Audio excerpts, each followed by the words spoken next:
and welcome to another edition of Photographica with me, Alex Schneiderman, and brought to you in association with photographic.com, where a print isn't a print unless it's perfect.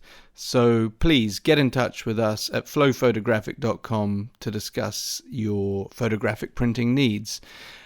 This episode is a recording of the piece I wrote for Black+White Photography Magazine, issue 192, and it's on the subject of sharpness. And I just wanted to kick off with something which actually, now I'm reading it, I wish I'd put in the piece, so I'm going to read it to you now, and it's from the book called The Mind's Eye, published by Aperture, and it's the writings of Henri Cartier-Bresson. Now, I don't look to Cartier-Bresson for everything, and I've just, in fact, written a piece about the decisive moment where I deconstruct it, but there are certain things which he puts so succinctly and so well, they really need to be heard. So I'm just going to read this little piece to you from the book, and it's actually from sort of an essay in the book on technique. And he writes, "I am constantly amused by the notion that some people have about photographic technique, a notion which reveals itself in an insatiable craving for sharpness of images. Is this the passion of an obsession, or do these people hope by this trompe-l'oeil technique to get to closer grips with reality?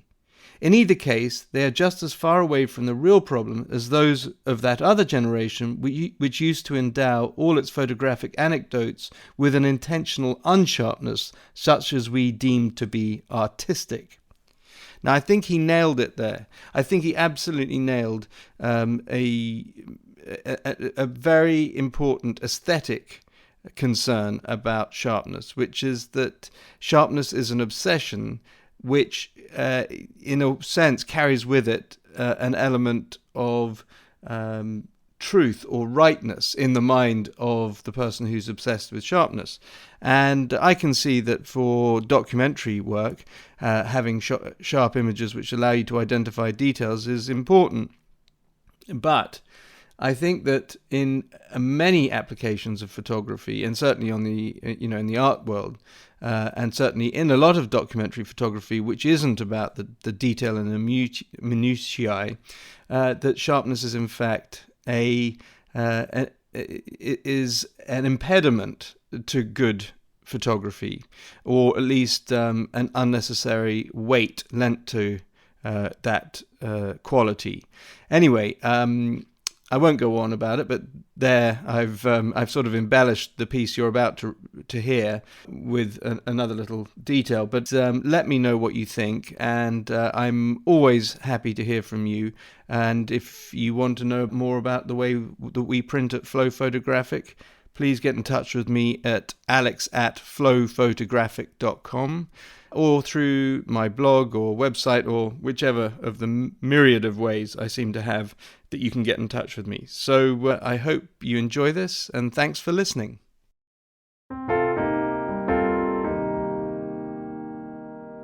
Sharpness is an intellectual and artistic dead end. There is only one small part of our retina which is capable of hugely detailed vision. The fovea is 0.3 of a millimeter across, the size of the tip of a pen. Indeed, half of all nerve cells in the eye are directed at the fovea, but radiating out from the central pit is the macula, which offers less distinct vision, and then the retina, which allows us to see in the dark and gives us a sense of what is around us, but no acuity at all. Our brains have to sort through this visual sloop to make sense of it.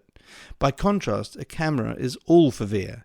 There isn't a gradual dissemination of acuity, it's just 100% sharp from edge to edge. I'm going to argue here that our addiction to sharpness and resolution is a distraction from the most important aspect of seeing, and that it is sensation, or the engagement of our subconscious mind with what we see, rather than evenly spread high acutance vision, which provides us with the best route to artistic expression. What we see is nothing more than a very clever portrayal of reality constructed by our brain from various stimuli. This visual construction, which relies on our conscious and subconscious minds, seems perfect to us, but in reality, when tested, is nothing more than a very sophisticated storytelling mechanism. Because the brain has surprisingly little information to go on, the processes that make sense of the world visually rely on many parts of the brain invoking deep levels of thought and personality, and which we access when creating or are faced with works of art. In other words, it is the storytelling part of our brain which helps us see, helps us think, and helps us derive meaning from abstraction. When we look at a photograph on screen or print, what we see is a mechanical reproduction of a physical scenario reproduced according to the capabilities of mechanical means. This degree of reproductive perfection did not exist before photography was born. The photograph depicts life, but not in human terms. What we see when looking at a photograph is a machine's eye view, never the vision of a human. In other words, concepts of sharpness and dynamic range are machine concepts and not to be compared with our own aquatically evolved, hyper-contextualized and multi-layered sense of vision. Since photography's inception, its uses as a medium of record and its adoption by the art world has driven camera makers to produce ever better optics and mechanics so that photographs are easier to make and imperfections increasingly excluded.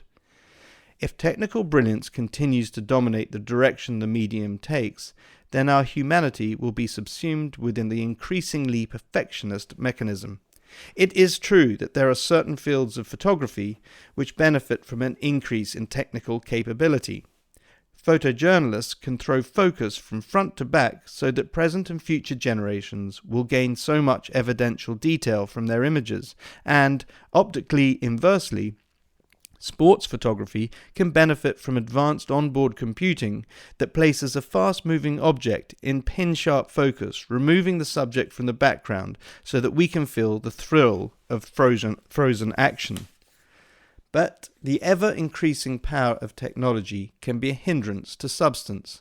As a professional printer of photography, I often find myself talking about such arcane subjects as DPI, color gamut, and Dmax, for example. Whilst these and many other technical considerations are all relevant subjects to the technical aspect of best practice in photography, they can easily distract us from more important discussions about the nature of an image and its relevance to the story a photographer is trying to tell. It is of little importance that a camera is noise-free at 6400 ISO if the shots in question are derivative and offer us nothing new, nothing to excite or overwhelm us. Furthermore, in my experience, the more accomplished the photographer, the less critical they are of the technical aspect of their work, preferring instead to concentrate on a print's ability to convey their ideas as powerfully as possible. Technical excellence is a given and mastery of the medium a must. This is no paean to the shambolic or unskilled. But beyond a certain point, we need to take technical excellence for granted and spend our energy on shooting, editing, and selecting the best shots. Much of this obsession with sharpness can be traced back to the legendary Group F64, formed in 1931 in San Francisco. These photographers, including Ansel Adams, Edward Weston, and Imogen Cunningham, set themselves against Alfred Stieglitz's antiquated New York school of pictorialism and dedicated themselves to the qualities of clearness and definition of the photographic image.